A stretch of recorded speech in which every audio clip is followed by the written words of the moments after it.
Welcome to this episode of Why Pals Tales from the Superyacht Laundry. I'm here with Kayleigh Westgarth. See, I said it right. Welcome to the podcast. Oh, hi, thank you. Nice. So I'm just going to, for listeners, I'm actually going to point out that Kayleigh's like in love. She's grinning from ear to ear, but she's massively distracted because she's got herself a fur baby. I did, yes. And a cat is taking up all of her attention. All You of my literally brain zoned power, out. apparently. Oh dear. So the things we do to get out of the yachting industry. But it just makes me smile. You're just like, oh, I've got a cat. Yeah. So Kayleigh, we've known each other for a little while now. We just went to Mets. We were at Mets at the same time. You are, or have, well, still are, a spa stew. Can you say spa stew, or do you not like? I think so. I mean, I always used to call myself spa stewardess. But we'll get into why you want to drop the stew bit, I imagine, a bit later on.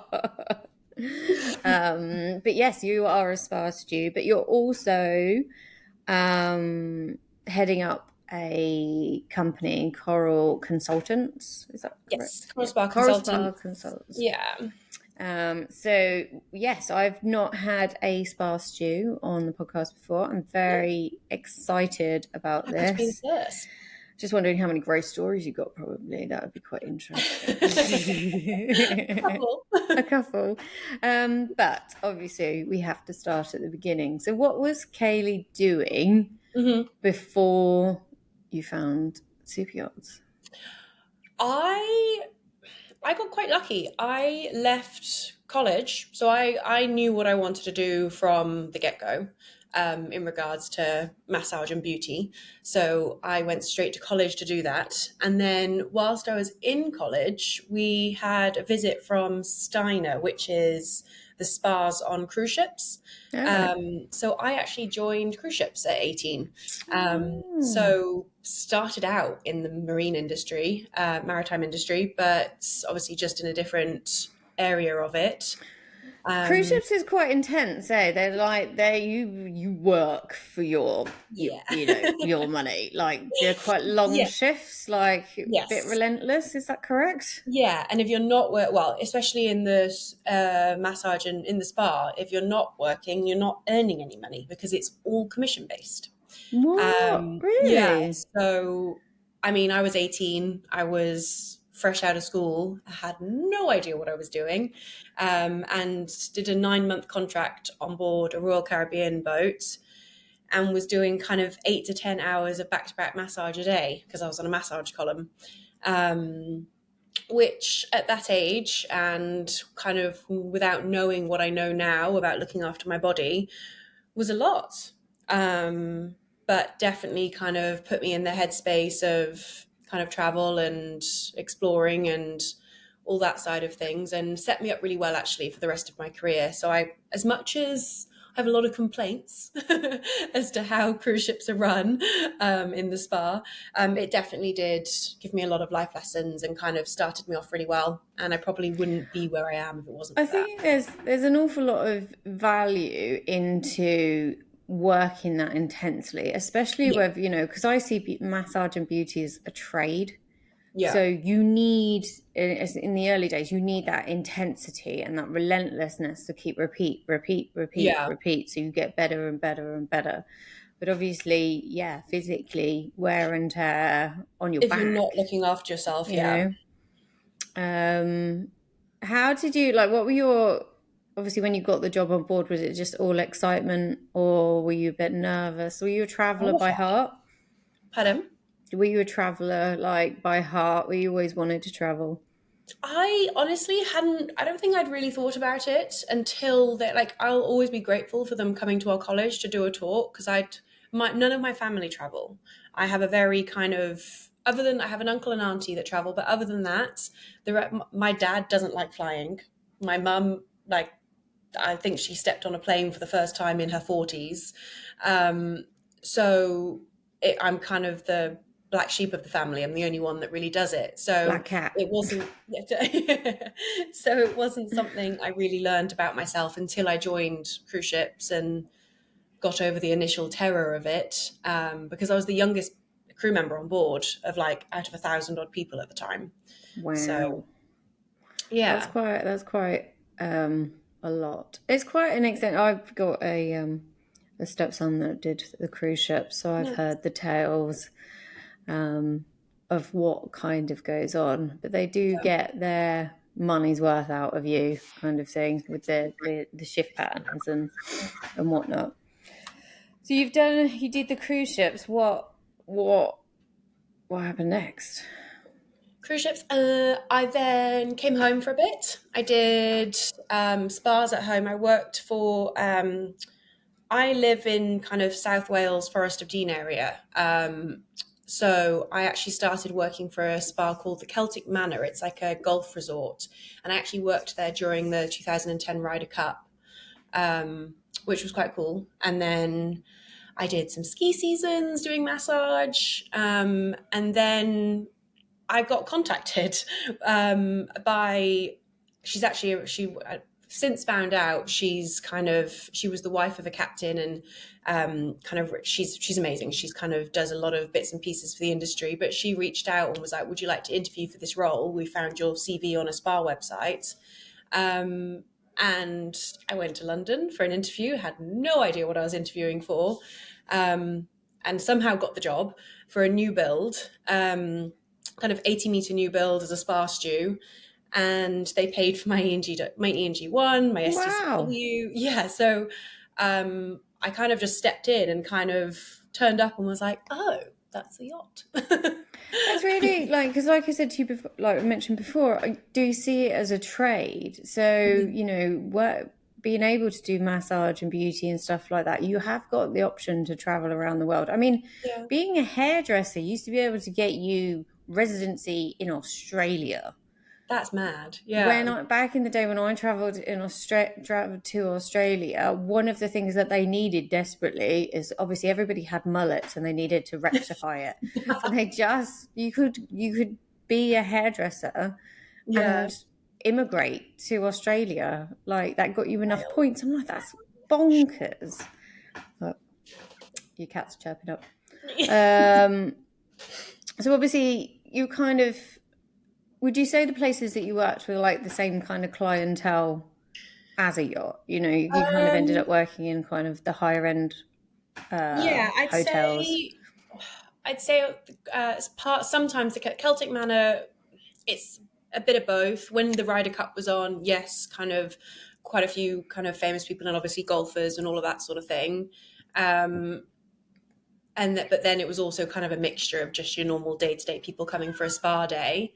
And then ski seasons, no, I worked for a company called Mark Warner. It was not fancy at all, but it was a cool experience. And then yachting, and then so it was kind of, I fell into it and then just kind of stuck with it really. I did a few bits and pieces kind of in between seasons. I worked for a couple of families, some athletes and things kind of in between my yachting stints, but as a whole I was in yachting for kind of 12 years and stayed there and did a bunch of courses. With your qualifications, the massage, do you do sports massage? Yeah, all of it, because there are a number of different types of massage. Never been keen on the old stone one myself. Really? See, when done well, it's really nice. Yeah, it's that I suppose that resistance and pressure at the right time. Yes, definitely. And I think a lot of people just glide over and don't use them properly, whereas if you actually get into the muscles with them, they're really good. But I kind of went down the more kind of clinical sports route. I was lucky enough to work for kind of a very high profile tennis player, and at that time was working with his physio a lot. So kind of I've just had some really great opportunities to learn from other people as well, which is just, and even on board, because I've been on quite a few bigger boats, learning from other spa stews on board Even when I was kind of spa manager, there's always someone to learn from, which has been really nice. It's really good for anybody who's considering it, or if you're listening to this. It's good. I myself have done a massage course, but we've talked about this before. I really enjoyed the course and, got the qualification, but then I just didn't cope well with, you couldn't pick who you massaged. Yeah, I think you kind of get a little bit numb to it eventually. It's kind of just a body is a body, and you see it as the kind of the interesting side of it that it is. In all shapes and forms. I think I've never been particularly worried about nudity or that, like that. So, which I think helps me. I'm very blasé. Being on a cruise ship and having that, like, they just come through the door like a conveyor belt. I understand you got numb to it, but maybe I should have gone on to a cruise ship afterwards to get numb to it, because I just couldn't. Obviously, coming out of yachting as well, like, if you get the first 3 that haven't washed properly, and I'm just like, I can't do it. So my life, it was a very short lifespan. I've massaged a few chefs kind of in downtime when I'm doing the crew, and I'm just like, please go wash the food off of you, like the smell first before you come back. The lingering, the fat smell that just won't go away from their clothes or their hair. Yeah. So obviously, what can you think back when you joined, like, the super yacht? What were your first impressions of it? Because obviously you can do the spa stuff. What about the stew stuff? Like, what you were being asked to do? I was useless, in all honesty. I won't lie. It was not something that came naturally to me. It was not something that came naturally to me at all. I did not grow up a tidy person, organized person. I definitely had to learn all of that side. I remember doing the captain's cabin for the first time, and the chief stew coming in and just being like, did you do anything? But we got there eventually, and I think I like to think I have quite a good work ethic, and once I got the hang of it and realized what was expected, I just wanted to be the best that I could be. I also don't like making work for other people, which I think kind of saved me a bit, because it was going to take me longer, I wanted to make sure I was doing it properly, and I wanted to be told if I'd done it wrong, so that I could be better, and that no one was having to go around fixing things. I think there's nothing worse than having a crew member that doesn't really care and is just doing it, and then someone else has to go up and tidy behind them. I think that creates work for people that are meant to be your teammates, and that's not fair. Well, that's the fastest way to a team. That's probably, and not like, that's probably where the bullying or the friction starts to come. Most crews are understaffed. You're undercrewed most of the time. Yeah. If someone's not pulling their weight, people will help for a bit. Yeah. But if you're not pulling your weight all the time, it can descend into angst. Everyone has bad days. Like, we've all had the hungover day where you just want to hide behind a cupboard and not do anything. In the laundry. I don't want to be in the laundry. Yeah, where you have other people's backs and you look after, but I think relying on that is not fair. So I think that kind of, so eventually we got there. I think by the time after my first boat and kind of then stepping onto, which was quite quiet, and then stepping onto a busier boat, I kind of got thrown in the deep end and had a terrifying French chief stew who, as terrifying as she was, I learned so much from. And obviously then you just kind of go build from there, really. Yeah, it's quite, I had one chief stew, I won't name her, but she taught me how to be a stew properly. Yeah. I hated every minute of it. It's when you've got that message on the radio, can you come back to the master cabin, because she'd done a check, and what have I missed? And then it was like, well, if you get down on your knees on the floor and you look at that mirror from a different angle, it's got a massive smudge. I'm like, you're what? Why is anybody on their knees? The really fun one that I used to quite often get was a call for me on someone else's radio, which was the moment where I realised that I'd left my radio in the guest cabin. Done that before. And it had just been found by a guest. So somebody's left a cleaning caddy behind or a rag. Always something to forget. Yeah.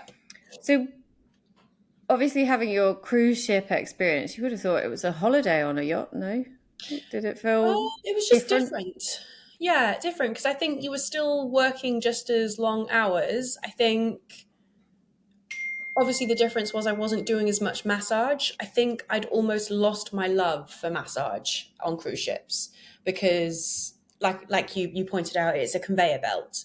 So joining yachts kind of really saved me in that respect, because it made me look forward to doing treatments, because it took me out of cleaning for an hour or two. So it really kind of brought that love back, and has made the world of difference over the years. And finding different kind of modalities of massage to go into, and obviously learning better ways to look after my body and treat better, so that I could kind of do it for longer with less injuries likely to happen. So obviously we've talked a lot about massage, but do you do all of it? I do. Yeah, I'm a yoga instructor as well, but predominantly massage and beauty. So kind of facials, manicures, pedicures. I do everything. Everything but hair. Yes, I do not do hair. Because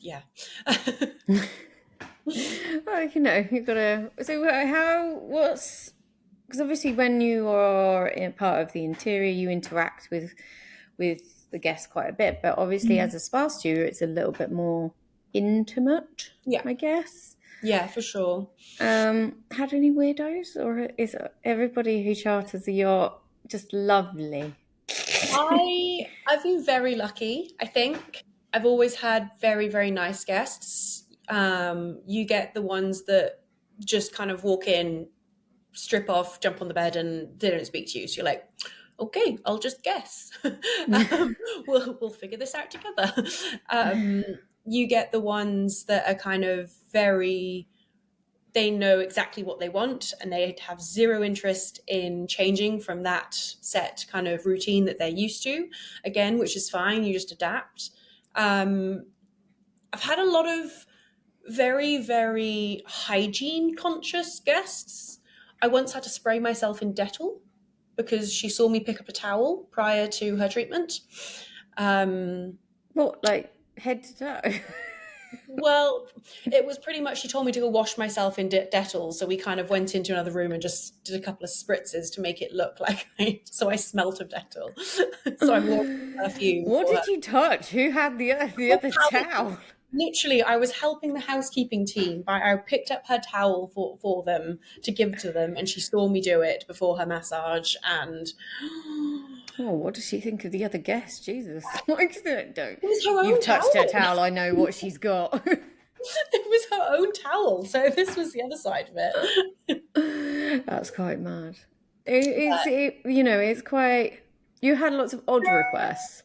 Yeah. Not some. I think the ones I dislike the most were what kind of when you get asked to massage in weird places. Like I've had to sit under the main deck aft table and massage someone's feet before, whilst he played backgammon for thousands and thousands of pounds, and I'm sat there under the table just massaging feet on the teak, like. Is he just trying to put off the other player? Yeah. Reaching over a cinema chair, which was always really uncomfortable as well. But no, it's, again, I think I've been very lucky. I remember I had a guest, he was a DJ or an artist, but he basically told me that his neck was really sore because his gold chain was so heavy that he needed some work done on his neck. Which I always just found the most obnoxious thing I've ever heard. Oh, this gold chain's just so, I just got, take it off, you weirdo. Yeah. Were you supposed to be impressed by that? Was that what he I was? really don't know. Yeah. A man that wears a gold chain is interesting I believe the word anyway, let alone one that's heavy enough to give you neck complaints. Oh, you got to love guests. They are interesting, aren't yeah. they? They But are. no, as a whole, I've had some really amazing guests. Some of the families I've worked for have just been so kind. I think it definitely has always outweighed the occasional strange person you've had. Um, yeah, I think my So, stories are a bit boring, really, because I've actually been really, really lucky. Um, and well, have just it's not that they're lovely boring people. because there is, well, like we said before, it's a fab industry. You can have a great time. You really can. And I think sometimes, obviously, what I do most of the time when you highlight some of the risks and dangers and stuff like that, I think it's just most of the time it's all good. Yeah, But I think there is, because of the nature of the job, if it goes wrong, it generally goes wrong in quite a big way. There's no like, it's a little bit wrong. yeah, It's all good or it's spectacularly bad. Um, Obviously, we're about supporting women. From your perspective, obviously, as a spa stew, obviously in these environments where, it is more intimate, would you say that boats, how do you command respect from guests? I suppose that's the way. Do you need support? Does it need to be the tone of the boat before you even take the job on the boat? Because obviously I imagine there's spa stews out there that have worked on boats and been requested all sorts of interesting things. of course. I think I think to a certain degree, I've had kind of an air of no nonsense about me when it comes to doing massage. Um, so I think that's probably helped in my respect. Even when I was younger, I think I've kind of, if there's been a moment where I'm like, oh, do I feel uncomfortable? I've always been quite good at shutting it down quite quickly. Um, and I think that also very much helped as I progressed through my career. Obviously, I ended up as spa manager. So towards kind of the last 5-6 years of my career on board, I was in that role. So I had girls to look after. I had a team that, yes, they were doing housekeeping as well, but when they were in the spa, I was responsible for them and their safety. And I've always been, I think, having I think by that point, I was not very good. I did not take nonsense very well. So I was very upfront with my guests of, yes, you can have this treatment now, but if you're happy to wait 15 minutes, I would like so and so to go and have some lunch first, because then she's going to be more alert for her treatment, and it's going to be a nicer treatment for you. And I think sometimes we dance around guests and we give them exactly what they want straight away, and to the detriment of your crew. Whereas sometimes if you're just honest and, yes, we can absolutely do this treatment for you, but are you happy to sit and have a cup of tea in the relax lounge for 15 minutes whilst we make sure that the room is ready for you, the therapist is ready, so that they can really give you their all? Because the minute a therapist is not giving you all of their attention is the minute you can feel it. If a therapist isn't paying attention and they're maybe kind of one hand on thinking about what they're going to have for lunch, your treatment's not going to be as good. Or you're Yeah. going to hear their tummy rumbling. So it's, I think, Setting the tone as you start. And also, yeah, guests are human. So, exactly. who's going to say, no, I don't want her to eat. I No, want her and to start now. yeah, and I think that was something I really tried to kind of implement in the spa, was that, yes, we can absolutely do this, and we want to give you the best service possible, and we can do that if you're just happy to wait 10 minutes for us.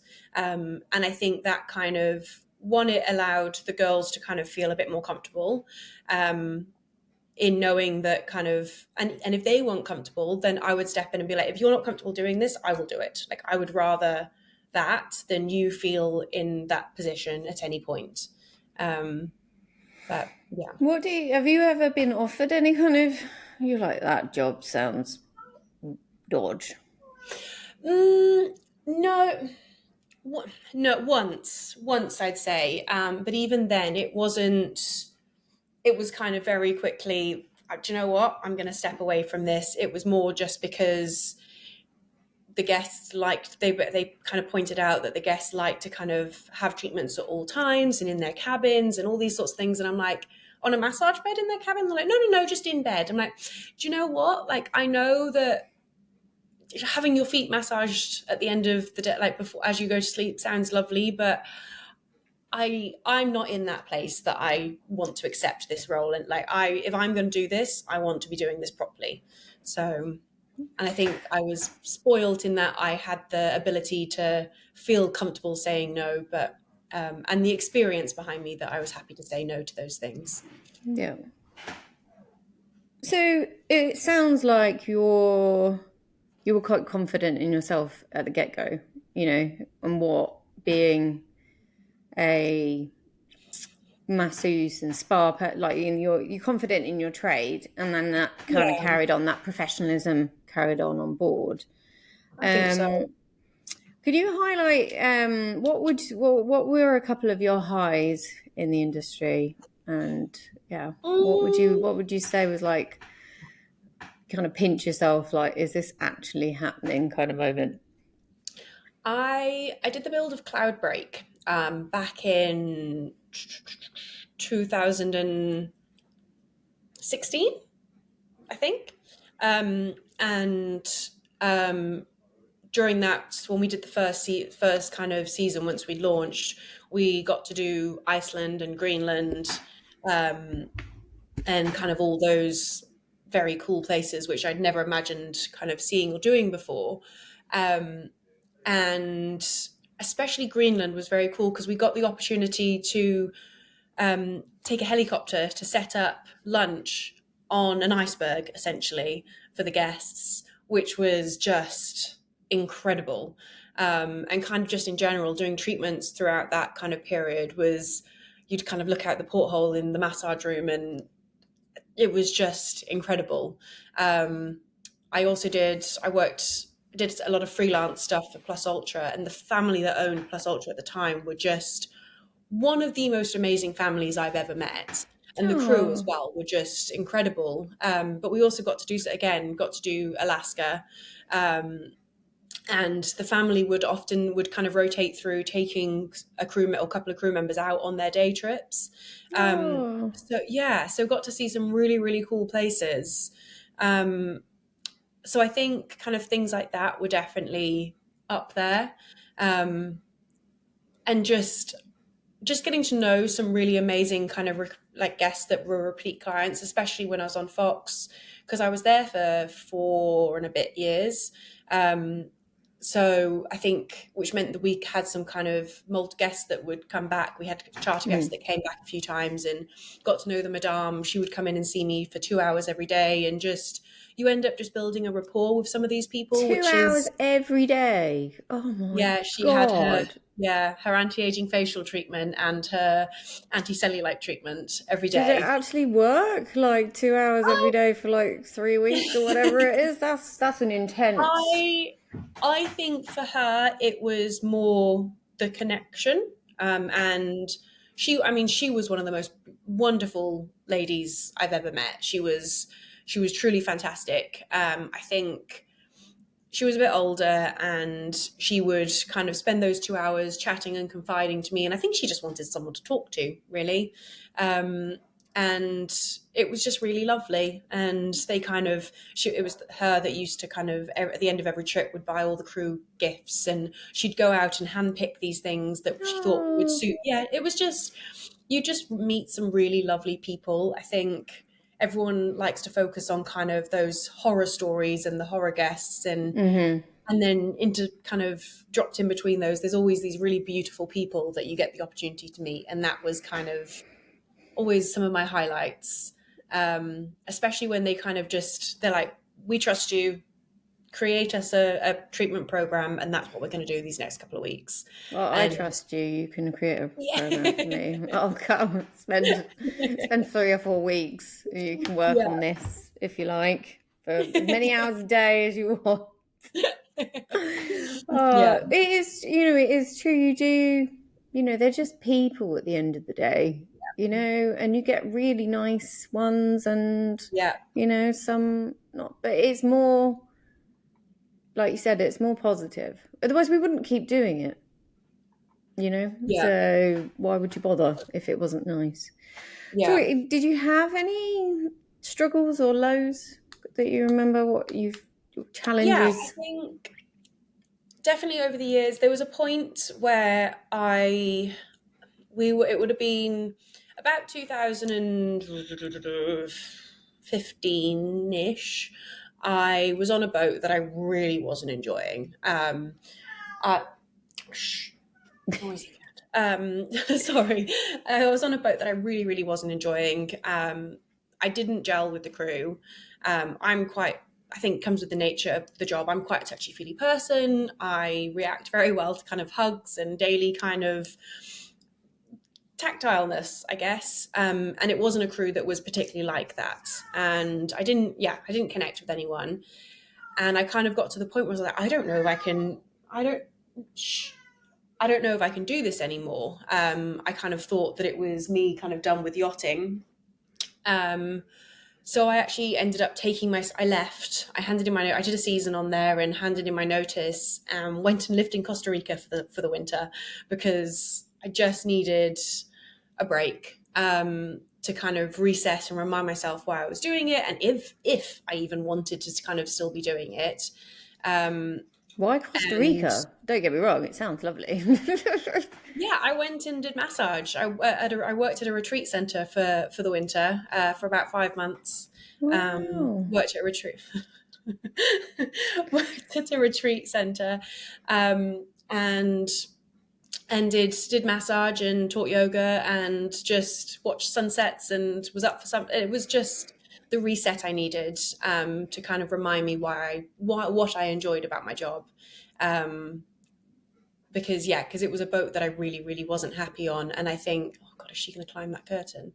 No, she's just having a look.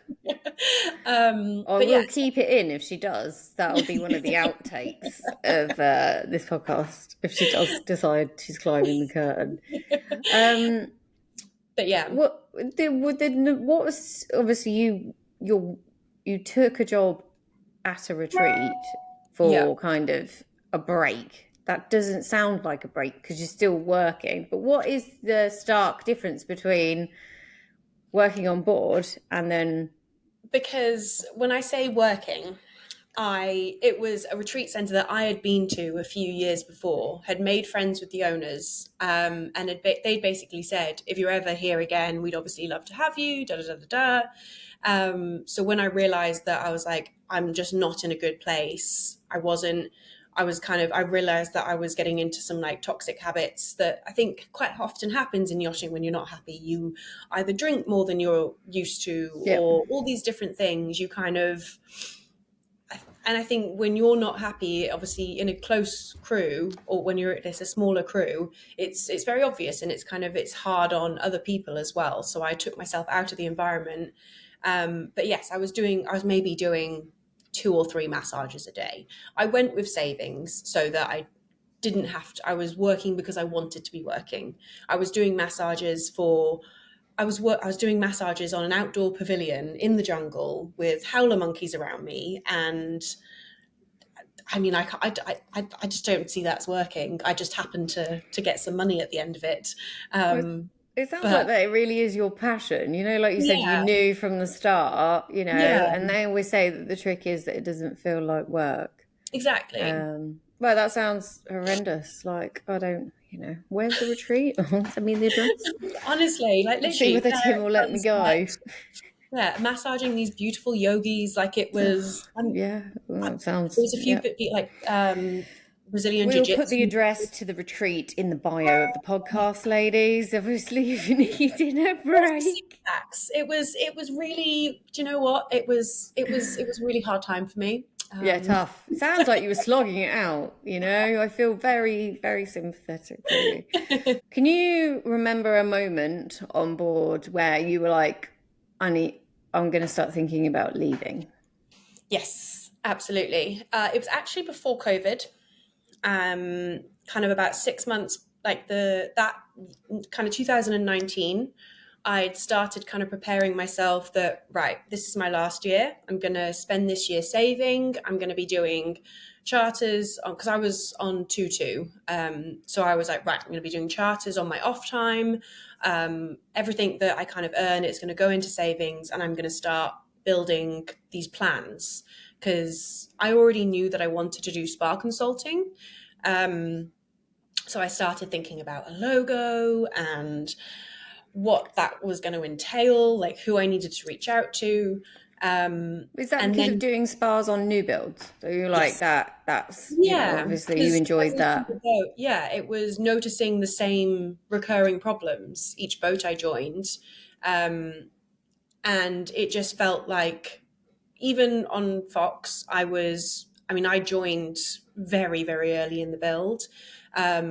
And even with that, there was still stuff that I wasn't able to kind of talk to them about because it was, oh no, the drawing's done, this is done now. We just have to find a way around it. And I just think for the money that they're spending and the level of service that they're expecting, the sentence "we'll just have to make do" shouldn't happen. Not if you're spending that much money. You might as well get it No, right from the start. but it happens in the spa a lot. It's just you kind of walk in and you're like, okay, well, we'll figure it out. We'll make do. And I don't think that really gels with what the guests want to kind of. I am baffled. Obviously you were at Mets and I was, and when there's lots of people talking about builds and stuff like that, I don't understand how there are boats that are being built now that have the same problems that people talk about. Yeah, It's you've got to try and make it as easy as possible for the people that are providing the service. yeah, And then if that means a bit more of a crew mess or cabin yeah, space, or in the spa, or in, storage in the LAS, or, yeah. one of the classic boats that I worked on, they didn't put a full-size fridge in the bar on the sky deck. They put an aviation fridge. You can't even fit one bottle of wine in there. Like, are you on acid? Like, what are you doing? It's like when they don't include ice machines on each deck, Oh, or like, on and that same one, yeah, manual filled ice machine.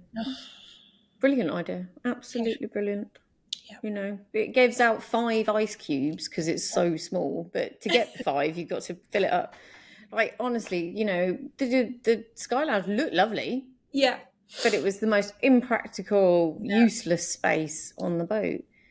Yeah, So do you think that's changing a little bit with building now? absolutely. You're starting this, Yeah, and I think it's throughout because I think the interior is and specialist areas in general, whether it's the galley, the interior, the spa area, water sports. I think they're getting better at hiring people that know those spaces because they're all spaces that it's a service and the people working in those spaces, if we're doing a good job, they have no idea what's going on behind the scenes. yeah. um, and that is, I think that is the sign of a good, whether it's a good chef or a good spa therapist or water sports, it just flows. They need Well, something also, instead.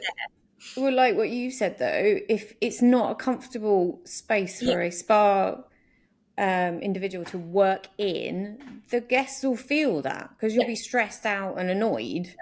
yeah, or It's they'll not going to hear work. cupboards opening or all these little things. And I think they're getting better at chatting to us about these things. And I think it's why Coral Spa Consultants has been quite well received. We've done actually quite a number of, I've done quite a number of talks at kind of some of the big interior design companies, just doing a presentation on, hey, your space is beautiful, it's incredible. I just want to make it as operationally friendly as possible so that you're getting the best out of this space rather than, yes, it looks amazing, but hang on a second, I can't actually do this because this isn't, XYZ isn't here. And I think the fact that I definitely don't want to kind of diminish what they've done, or I don't want to have zero interest in designing a spa. I'm useless at that. I'll leave that to the experts. But from an operational point of view, that is where I'm very good, and what I want to make sure that any spa therapist that's stepping into that boat then as it's ready to be launched, all they have to think about is making sure their treatments work. They know that the space is there, and they have these little bits and pieces that make the difference. So tell me, so you're on board, you're thinking of a logo. What was the journey from I've got a logo? What did you do? Did you start making connections ashore? Yeah, COVID kind of got in the way, so it kind of delayed it by a couple of years.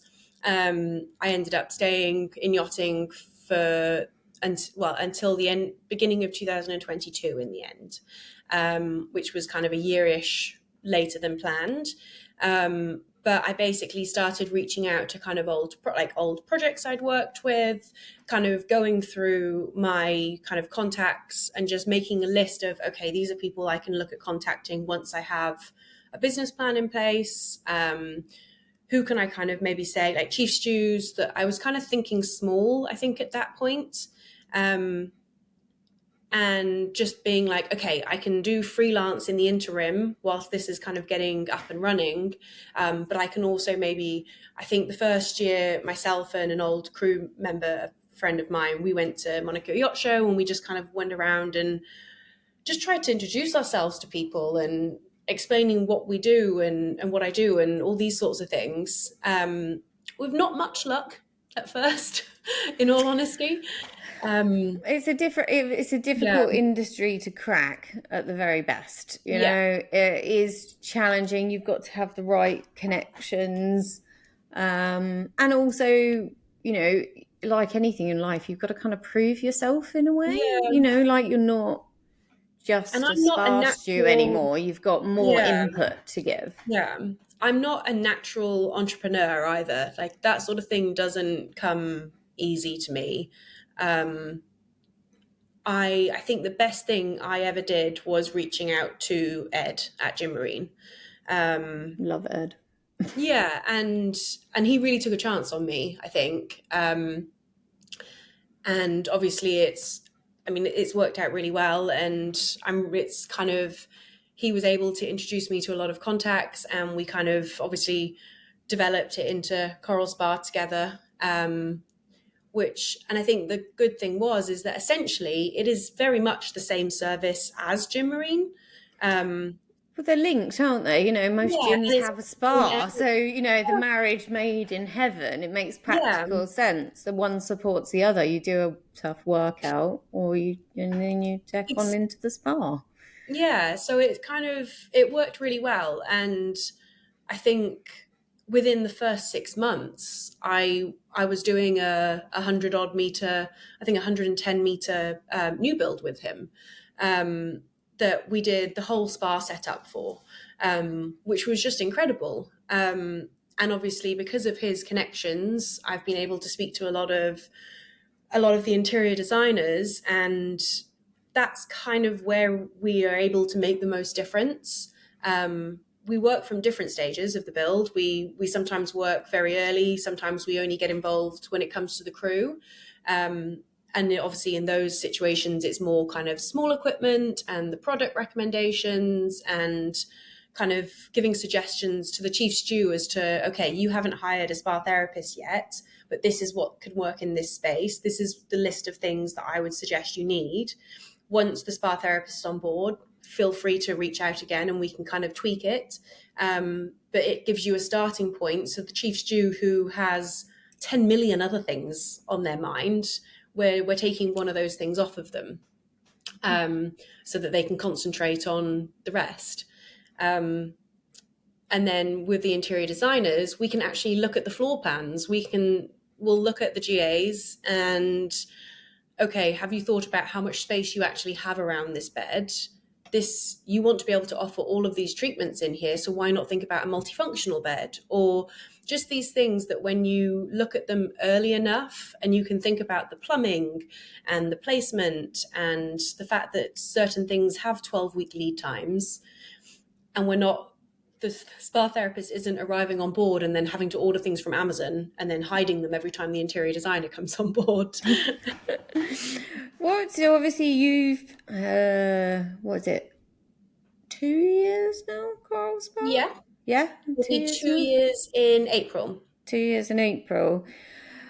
Obviously, there's lots of ladies out there that have got an idea. They might even have a logo right now. And they're like, oh, maybe I could do this. Looking back on this last 2 years, what would you say they perhaps need to think about that you didn't pan out the way you thought?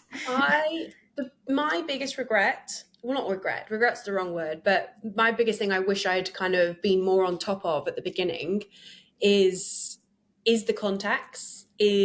For instance, I was in Lursen on a build for almost 2 years and met so many people that kind of would have been great to be able to contact later on down the line. It would have been remembering to not just kind of chat on a day-to-day basis and enjoy a drink if you saw them in the pub later, but actually kind of be like, oh, actually, I'd love to get your contacts for later on down the line, just in case, because these people that you make friends with in that moment, but it's just kind of remembering people's names is horrible. Yeah. When you're walking around Monaco, you're like, hi, I do know you. Not really sure where. Yeah, it's kind of thinking about, even if you don't think that, even if they might not come in handy later on down the line, it's kind of keeping those connections going. I kind of wish that I'd not been so slow. I guess obviously I wasn't in that mindset back then, but I wish I'd had the wherewithal to kind of think, okay, wait, hang on a second. This person deals with a lot of new builds at this shipyard. I already really enjoy chatting to them. Let's just make sure we keep a note of this for later on down the line. You never know. No, connection is a big thing in the industry. You've got to be connected to the right individuals. Yeah. Go to the right events. That kind of stuff. Obviously, you're at the forefront of kind of maybe, would you say, a change in the spa side of most new builds want a spa? Yes. Considering when I joined yachting, it was a room with a massage bed in at best, kind of tucked in a corner because they'd had a spare space. The fact that now boats have cryo saunas on them and hammams, and it's a whole wellness environment, a whole wellness deck, is just incredible. I think there's been such a change in how people view yachting, because especially since COVID, they don't just come on for a holiday now. So many more people are coming on and they're either living on them, or they're coming on and they still want to be able to do their general routine. They want to be able to kind of work out in the morning, have their afternoon massage or their afternoon steam. Well, that's the change in the world, It's that whole, you could be a floating office, technically, but it's a floating house instead. Exactly. Floating mansion on the water. So you want all your comforts at the same time. And I think that's made such a difference. And it's the biggest thing that we've kind of spoken to clients about is making sure that space flows. So it's kind of looking at it from a kind of more holistic approach and taking into consideration that client's specific preferences. Maybe they're the sort of person that goes for a sea swim every morning. If that's the case, do you want to then make sure that the walkway then goes straight so that they can jump in the sauna or the steam after that? Or you have a shower nearby, or all these little things that you can really tailor it to suit the client. And I think this is what we're seeing more of now, is people really thinking about those spaces and how they're going to use it. And then it's, okay, then I can come in and be like, okay, if that's what you want to use that for, this is a great idea, or this works well in that kind of space, etc. Or if you want a cryo sauna, let's not maybe put it next to the water area, because otherwise you're gonna get frostnip. That's so funny. So Coral Spa, what is the plan? Like in the next 5 years, where are you? What's happening? Hopefully doing lots more new builds. I think that's obviously an element I really enjoy. We also obviously do kind of supply products as well. So I'd like to kind of be working with more kind of, as well as working with the yard and the interior designers.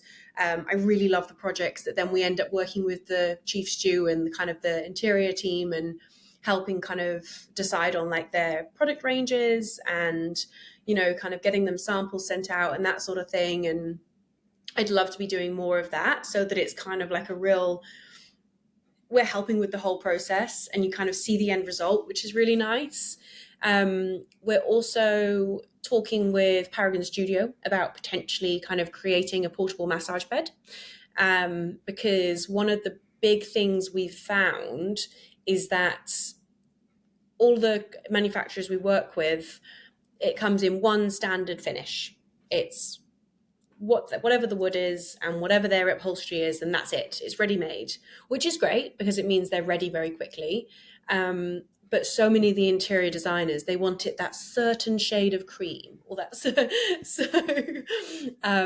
So I think, like, yes, we can, but it's going to cost you. Exactly.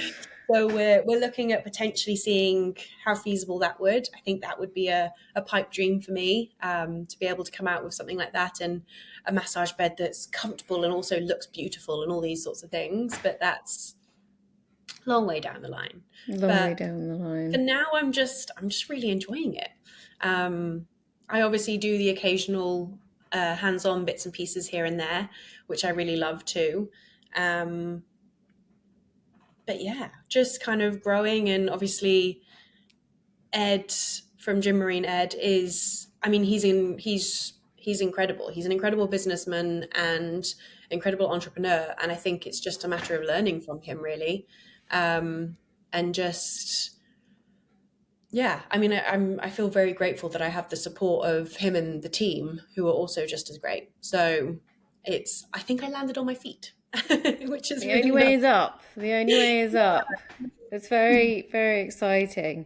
Yeah. Okay, so to finish up, I obviously ask each guest 3 pieces of advice, you know, whether you're talking to 20-year-old Kayleigh back in the day or what would you, to aspiring spa stew or one that's already there, what would your 3 bits of advice be? The first one would be just kind of crew in general would be, I joined yachting when I was about 20 and had no idea about kind of money and being safe with money. So it would definitely be, you know, just put aside a little bit every month. Just, I wish I had done that. But that would just be kind of a general one. From a spa side of things, it would be taking the opportunities to do as much training as possible.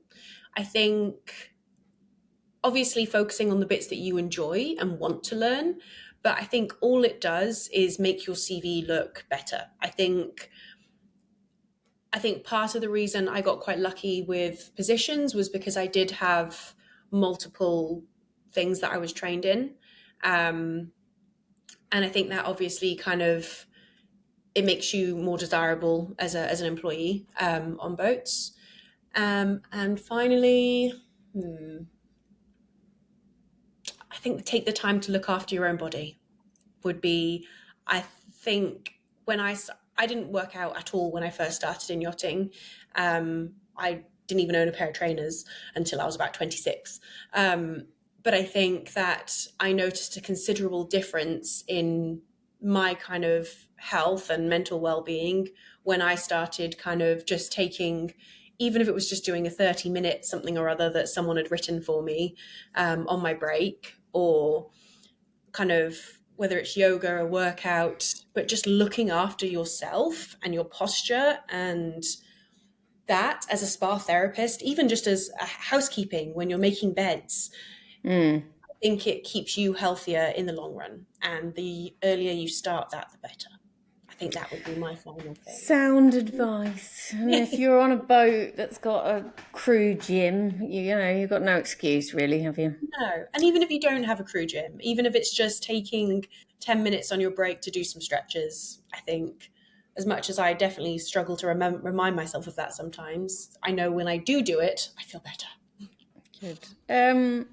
Okay, so we're finishing up. Can you divulge us a crazy story from your time on board? Oh God, my mind's gone blank now. We've had all sorts. We've had Rogue, obviously the first one, which was Emma Ross's Rogue dildo that just went walkies. That was quite funny. Somebody else got shot at because they didn't buy a bar tab. You know, it can be anything, anything you want. I think one that always sticks with me was actually the same lady that made me spray myself in Dettol. We learned that she did not like stewardesses in the cabin when she was in there. So if you were in there cleaning and you heard she was coming, you got out of there as quick as possible. We were in this particular boat in the bathroom. We had an emergency escape exit, kind of like hatch in the wall in the bathroom that then led through all the engineering spaces and kind of popped you out in the crew mess.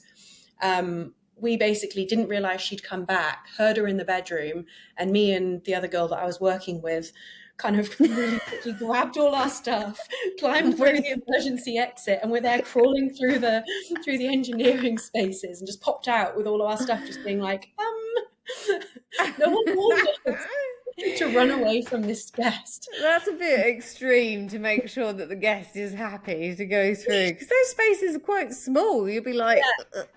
Yeah. We were like, just so you know, we've done the safety checks for that particular hatch this month.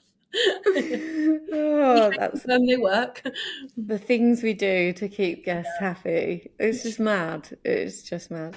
Thank you so much for coming on to the podcast. I've really enjoyed it. And it is incredible. You're kind of like another pioneer in a way, you know, adapting to or creating a business when in these changing times, things are changing, you know, lifestyles changing. And what you've created so far is pretty amazing. I know you've got your fur baby, so you can't go away as much. I know. It's definitely stopped me from being tempted to go back to yachting. It's going to make it more difficult. It will make it more difficult. So no, I really, you know, I admire what you've done, and I'm sure it will go from strength to strength. It's really quite incredible. We are going to finish up now. So if you're listening to this podcast, contact details for Kayleigh and Coral Spa Consultants will be in the bio. Obviously, feel free to reach out to her if you're on board at the moment and you've got crazy guests that want spa advice. If you like this episode, we've got more recorded, more on the horizon. So please join us again. But until the next time, see you later. Bye. Ta-da! Thank you so much, Cherise.